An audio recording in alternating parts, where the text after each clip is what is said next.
Всем привет! Сегодня я хочу показать, как сделать круглое гнездышко для малыша. Такое гнездышко удобно тем, что оно трансформируется в обычный коврик. Размеры коврика могут быть любыми. Тут зависит от того, какого вы хотите, чтобы он был размера. То есть вы можете сделать побольше, либо поменьше. Размер моего коврика будет 130 сантиметров по выкройке. Также вы сами решаете, какого размера будет внутренний круг, какого размера будет бортик, сколько будет сегментов. Это все на ваше усмотрение. Моя выкройка это просто для примера. Итак, общий диаметр у нас 130 сантиметров. Внутренний круг я взяла 70 сантиметров. Мне кажется, это достаточно для малыша, где-то до полугода, может даже чуть-чуть старше, чтобы он спал в гнездышке, либо гнездышко служило как ковриком таким с бортиками высокими. Высота будет по 25 сантиметров. И краешек у нас будет по 5 сантиметров. Я разделила каждую часть, каждую четверть по 4 сегмента. Вы можете сделать по 3 сегмента, либо по 2 сегмента. Мне кажется, чем больше вот таких вот ячеек, тем красивее. Тут, еще раз повторюсь, в зависимости от ваших вкусов. Схему я эту приложу в описании под видео, чтобы вы могли ее скачать и наглядно посмотреть, чтобы не приостанавливать видео, не перерисовывать. Я буду шить гнездышко меньшего размера, так как большое мне некуда деть. Я сделаю уменьшенное только для своего кота. Чтобы вырезать ровный круг, я уже показывала, когда шила простынь на круглую кроватку. Я также вам еще раз покажу. Вот, допустим, у нас для этого коврика нам нужно 130 сантиметров круг. Мы вырезаем квадрат 130 на 130 сантиметров. Вот, предположим, наш квадратик. Предположим, что он со сторонами 130 сантиметров. Итак, складываем его сначала вот таким образом по диагонали. И потом еще раз по диагонали. Вот так вот. Делим наш диаметр пополам. То есть 130 разделить на 2. Получается 65 сантиметров. И эти 65 сантиметров с помощью сантиметровой ленты мы отмеряем, допустим, 65 сантиметров. И от центра мы будем откладывать тут 65. И вот так вот таким вот образом делаем отметки, чтобы у нас вот таким образом получился полукруг. Далее мы вырезаем.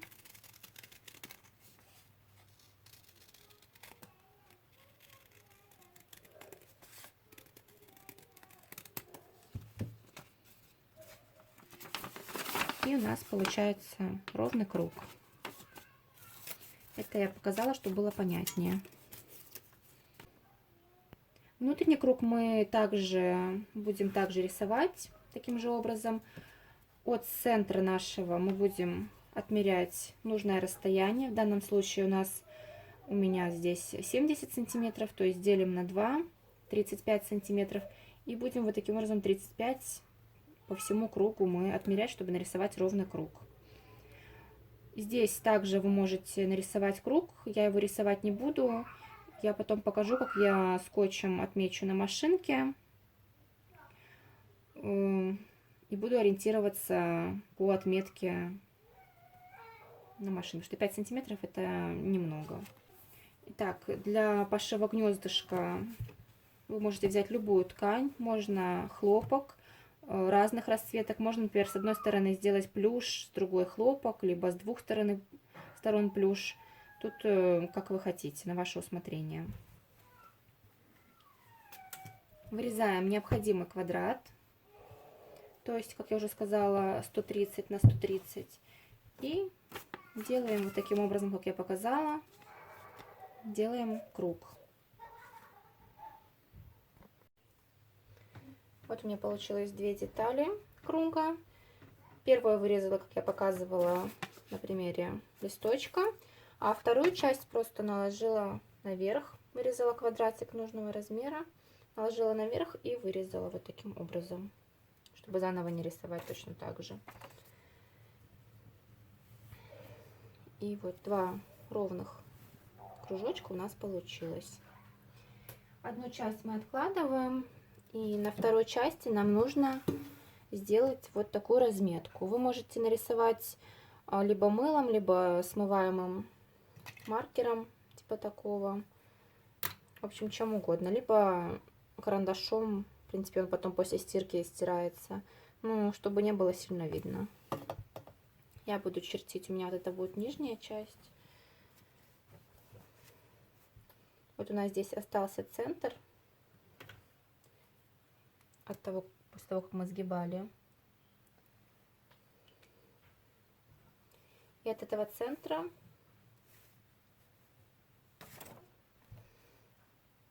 в принципе можно даже по этим диагоналям расчертить. Их тоже видно хорошо. Сейчас я начерчу и покажу. Вот я расчертила. И чтобы проще было нарисовать круг, можно вот так вот взять и по этим сегментам сложить и прогладить линии.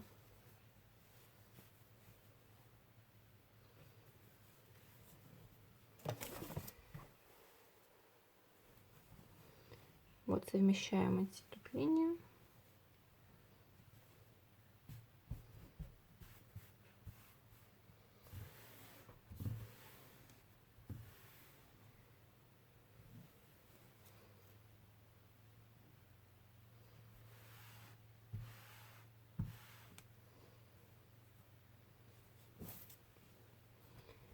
Вот также видна линия. Это у нас середина сегмента. Также можно провести линию и потом точно так же разделить эту часть, эти сегменты, смотря сколько вы сегментов задумали. Либо нарисовать сначала кружочек внутри, как я уже говорила. Мы от центра отмеряем половину вот этого вот нашего круга. То есть, если он у нас 70 сантиметров, тогда мы отмеряем половину, это 35. И таким же образом вот так мы отмеряем.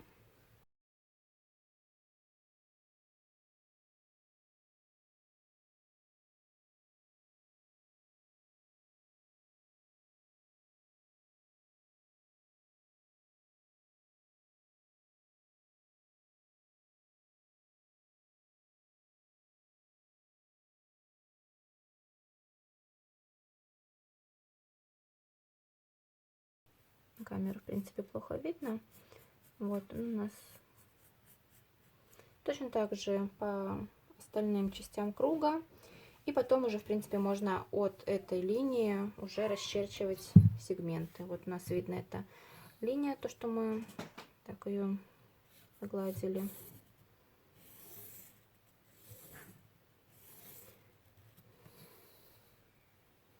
Вот таким образом. И потом эту часть точно так же мы сложим, прогладим и разделим. Вот так вот у меня получилось. Теперь мы соединяем наши круги. Кладем лицом вниз, этот круг лицом вверх. Аккуратно совмещаем и скалываем по всему периметру булавками. И после того, как мы сколем, мы прострачиваем наш центральный круг и оставляем незастроченным 1 либо 2 сегмента, чтобы можно было круг наш набить холофайбер.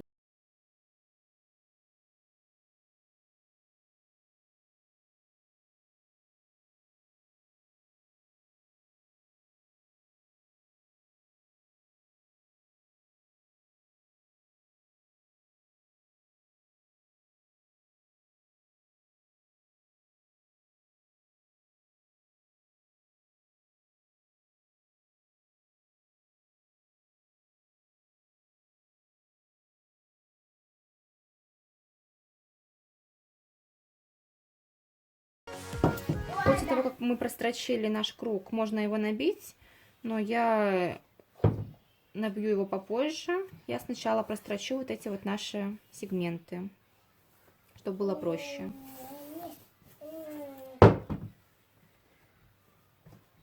До конца мы не дострачиваем вот это вот наше расстояние. Можете сразу себе отметить, чтобы не запутаться.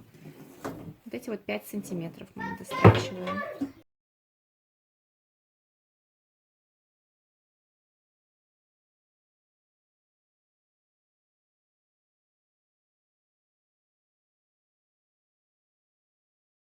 И таким образом все наши сегменты прострачиваем. Вот так вот у нас получилось. С обратной стороны так. Обрезаем лишние ниточки. Если по краям тоже что-то неровно, тоже срезаем. И набиваем сначала наш центр. По набивке смотрите так, чтобы было средненько, чтобы не прям так сильно было набито, что ткань, швы расходятся.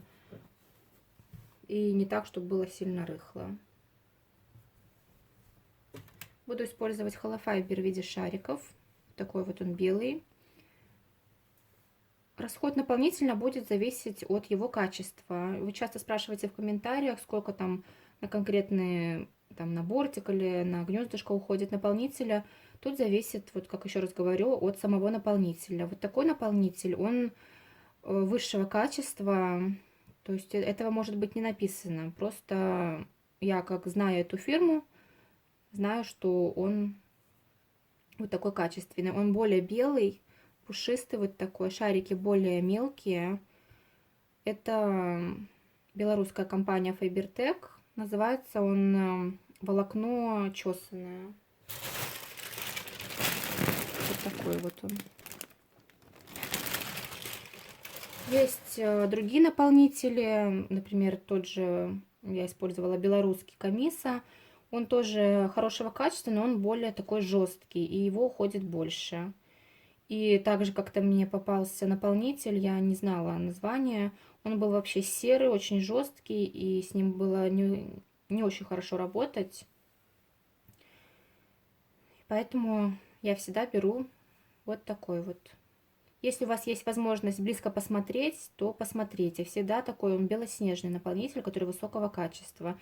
И если вы, например, заказываете в интернет-магазине, то обычно он стоит дороже. Итак, набиваем сначала наш центр.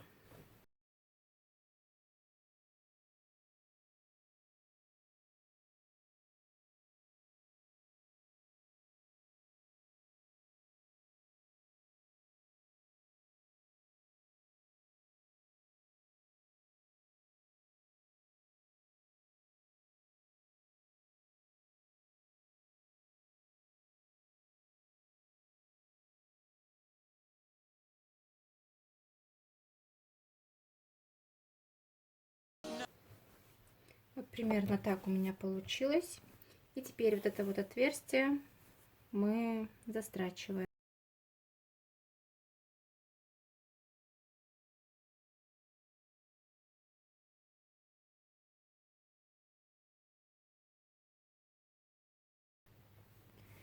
И теперь начинаем заполнять вот эти вот наши сегменты.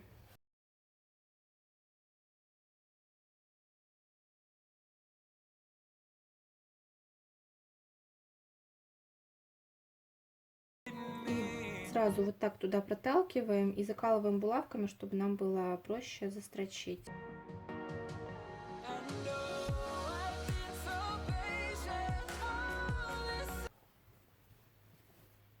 Так все наши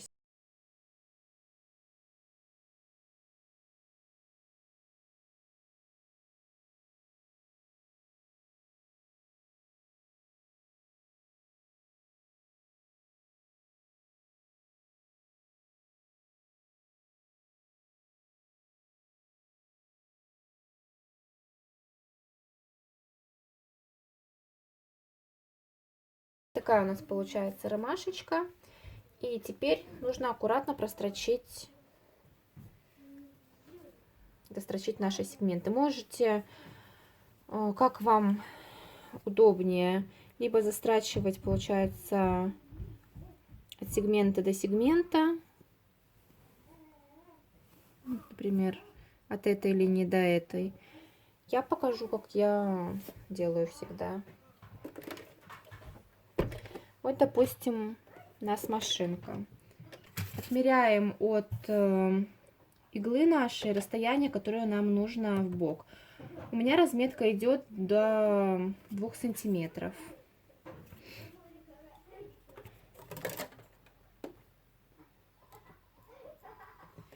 Вот, допустим, нам нужно 5 сантиметров. Я даже иголочкой так ставлю вот так вот карандашиком.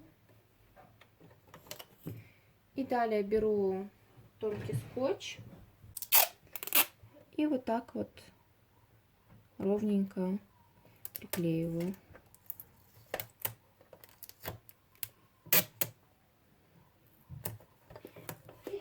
И на эту полосочку я ориентируюсь. Так как я гнездышко делаю меньшего размера, поэтому мне эта отметка сегодня не понадобится. Ну, вот такой вот интересный лайфхак.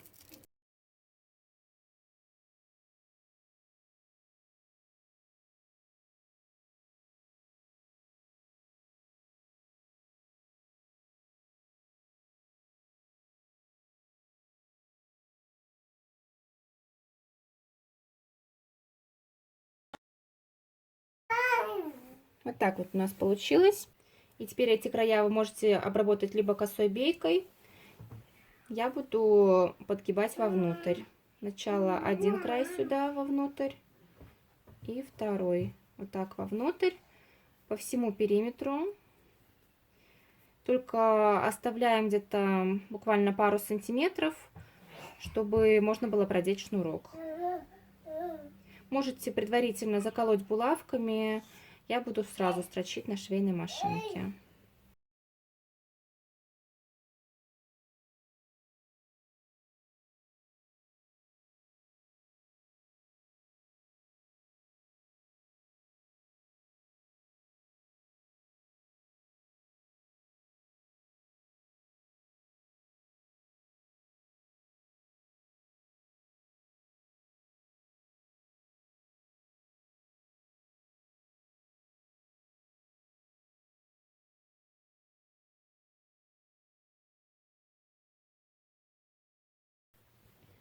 Вот так вот у нас получилось. Вот здесь вот я оставила отверстие, чтобы можно было продеть шнурок. Расстояние у меня тут маленькое, потому что, как я уже говорила в начале, я делала гнездышко меньшего размера для своего котика. Кстати, если вам нужны размеры гнездышка для вашего питомца, тогда пишите в комментариях, я оставлю размеры, по которым я его сшила. Вот здесь, чтобы у нас наполнитель не ездил, мы скрепим, сделаем такую стяжку типа каретной. На гнездышко большого размера лучше сделать так вот в 4 местах, можно еще посередине. Берем иголку с ниткой, лучше несколько раз сложить, и центр пробиваем в центр. Так делаем пару стежков.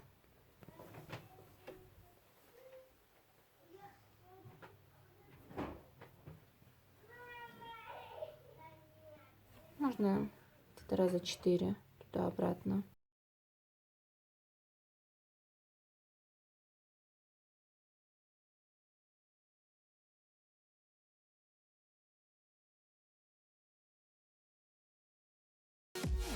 Иглу сильно толстую не берите, чтобы не оставляла большие дырочки.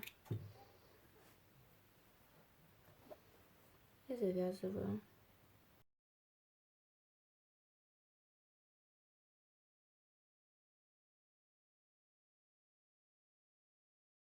Для кулиски можно взять любой шнурок. Можно вот такую вот тоненькую репсовую ленту. Можно типа такого шнурка, либо можно сделать вообще из остатков ткани. Что у вас будет под рукой, там, что есть возможность купить, то и выбирайте. Кстати, как узнать, сколько нужно? Вот у нас, допустим, середина. Мы измеряем половину нашего полукруга, либо можете целый измерить окружность всю. И добавляем где-то по 15-20 сантиметров в краю, чтобы ленточка туда не проскользнула. Вот такой длины нам нужна ленточка. Я взяла вот такую вот ленточку. У меня шириной сантиметр. Другой не нашлось.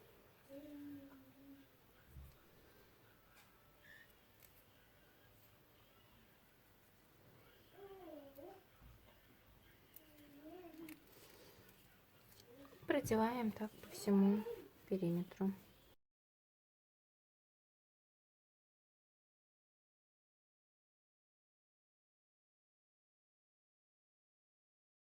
Вот мы втянули ленточку. Получилась у нас такая ромашка. Если у вас тонкий шнурок, то можно вставить вот такой вот фиксатор, чтобы ленточка на всякий случай не вылетела. И можно затянуть.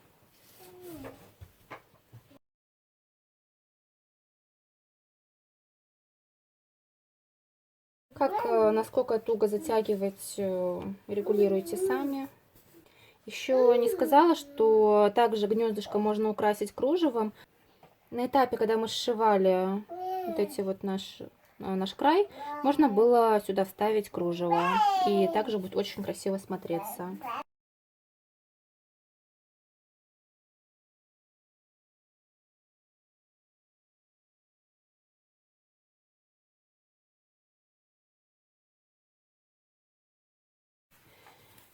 Такое гнездышко удобно тем, что когда малыш вырастет, то можно его распустить, использовать как коврик. И также такое гнездышко отличная альтернатива круглому бомбон-одеялу. Если вам интересно посмотреть видео, как шить круглое бомбон-одеяло, я оставлю ссылки в описании под видео. И также там я прилагала схему в видео про выкройку. Она похожа вот с этой схемой, и можно, в принципе, сделать одеялко, похожее на бомбон одеяло. Просто сделать, например, этот круг средний поменьше, и также разбить на сегменты, и получится тоже такой бомбон-коврик, и в то же время гнездышко. Гнездышко это двухстороннее, можно выворачивать под настроение. Вот это вот мы завязываем хорошенько. Можно несколько раз бантики. Вот так вот.